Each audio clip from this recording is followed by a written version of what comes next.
রাজধানীর বেশিরভাগ আবাসিক এলাকায় দীর্ঘ সময়ে গ্যাস না থাকায় ভোগান্তি পোহাচ্ছেন বাসিন্দারাও। কোথাও কোথাও গভীর রাতে গ্যাস এলেও ভোররাতেই তা চলে যাচ্ছে। দীর্ঘ লাইনে দাঁড়িয়েও যানবাহন চালকদের মিলছে না কাঙ্ক্ষিত সেবা। একদিকে নষ্ট হচ্ছে কর্মঘণ্টা, অন্যদিকে সম্মুখীন হতে হচ্ছে আর্থিক ক্ষতির। দ্রুতই এই অবস্থার সমাধান চান নগরবাসী।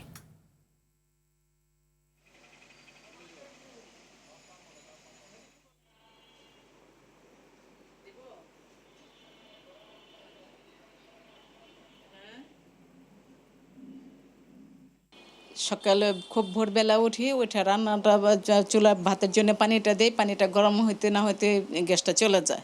জীবনমানের উপরে আমাদের প্রভাব পড়ছে এবং আমাদের ব্যয়ভার মেটাতে আমাদের অনেক কঠিন হয়ে যাচ্ছে, হিমশিম খেতে হচ্ছে।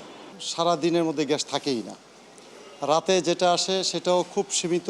ইলেকট্রিক চুলা ব্যবহার করতেছে, এদিকে গ্যাসের বিল দিতেছে এবং যারা ভাড়া থাকে তারাও গ্যাসের বিল দিতে চাচ্ছে না। এখন খুবই চাপ পড়তেছে, মানে খুব বিরক্তকর। 3.5 ঘন্টা থাকতে হয় প্রতিটা দিন, তারপর আবার গ্যাসের কোনো প্রেশার নাই, হাওয়া ঢোকে বেশি। যখন লাইনে গ্যাস থাকে তখন আমরা গ্যাস দিই, যখন লাইনে গ্যাস না তখন আমরা বন্ধ করে বসে, আমাদের কিছু করার নাই।